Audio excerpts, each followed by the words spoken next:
Assalamualaikum warahmatullahi wabarakatuh. Selamat datang kembali di channel Pegawai Muslim. Semoga informasi atau kisah yang kami sajikan ini dapat bermanfaat untuk kita semua. Selamat menonton.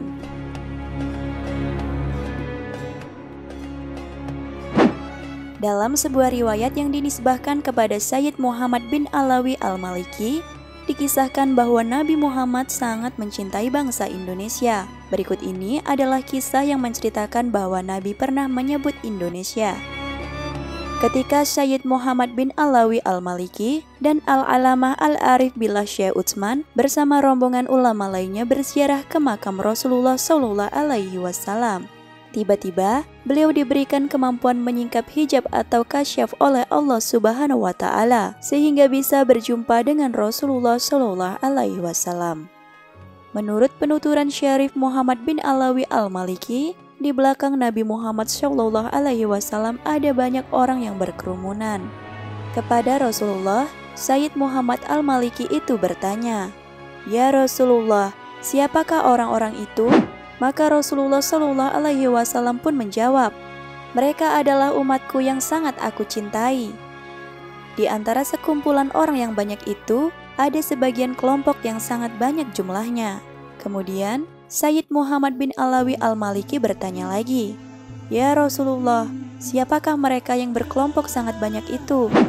Rasulullah SAW menjawab, "Mereka adalah bangsa Indonesia yang sangat mencintaiku, dan aku mencintai mereka." Akhirnya, Sayyid Muhammad Al-Maliki itu menangis terharu dan terkejut. Lalu beliau keluar dan bertanya kepada jamaah, "Mana orang Indonesia? Aku sangat cinta kepada Indonesia." Sebagai bukti kecintaan Sayyid Muhammad Al-Maliki kepada orang Indonesia adalah dengan membangunkan pesantren khusus untuk orang Indonesia di Mekah. Beliau sangat senang dan bahagia apabila ada orang atau ulama Indonesia yang bersilaturahmi di rumahnya. Bahkan, beliau sering memberikan buah tangan atau hadiah kepada orang atau ulama Indonesia. Dikutip dari ceramah Syekh Kiai Haji Muhyiddin Abdul Qadir Al-Manafi. Ulama ahli tafsir ternama Kiai Haji Ahmad Bahauddin Nur Salim atau Gus Baha juga menceritakan jika Rasulullah mencintai Indonesia melalui kisah ini. Gus Baha tidak mengatakan bahwa kisah ini sahih, tetapi masyhur sehingga dapat dikonfirmasi kebenarannya. Adapun alasan mengapa Rasulullah mencintai Indonesia adalah karena kecintaan masyarakat kepada Nabi Muhammad. Hal ini tercermin ketika perayaan Maulid Nabi. Peringatan Maulid Nabi tidak hanya pada bulan Rabiul Awal saja, namun pada tiap minggu juga biasanya diperingati oleh para santri di pesantren-pesantren, di mana tradisi membaca Maulid Nabi begitu masif pada setiap malam Jumat oleh para santri. Di level sosial yang lebih luas, masyarakat umum misalnya, meriahnya bisa sangat luar biasa. Di Yogyakarta contohnya, ada tradisi bernama Sekaten, sebuah event tahunan untuk memperingati kelahiran Nabi Muhammad, atau majelis-majelis sholawat lainnya yang secara sporadis maupun rutin menggelar pembacaan Maulid Nabi. Pada saat peringatan Maulid Nabi, biasanya para masyarakat berkumpul tanpa adanya batas sosial, kadar ketakwaan atau gender seseorang. Bahkan terkadang orang-orang yang bertato dan jarang sholat juga ikut meriahkan acara Maulid Nabi. Hal ini tentu menjadi kabar baik untuk mengenal Nabi Muhammad kepada orang-orang awam, sehingga peringatan Maulid Nabi dapat dikatakan sebagai sarana dakwah yang signifikan. Perayaan rasa cinta itu kemudian menjadi salah satu pemantik Sayyid Muhammad Alawi Al-Maliki menulis tahrid hadis Maulid Ibnu Ziba. Di kitab mungil ini, ia tak hanya mengupas sanad dan matan hadis, tapi juga mengupas isu seputar hukum perayaan Maulid Nabi, yang sejak dulu dituduh oleh beberapa kalangan sebagai aktivitas bid'ah yang menyimpang dari ajaran Rasulullah. Sayyid Muhammad mengulas secara argumentatif bahwa ekspresi kecintaan terhadap Rasulullah yang dirayakan melalui kegiatan-kegiatan pembacaan sirah, biografi, dan kasidah puji-pujian adalah perbuatan yang terpuji.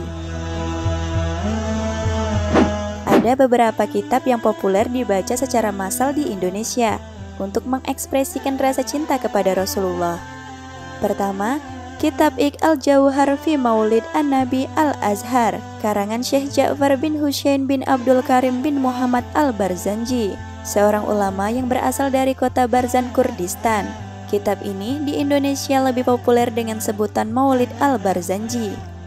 Kedua, Mukhtasar fi Sirah Nabawiyah Gubahan Imam Abdurrahman Az-Ziba Asy-Syaibani.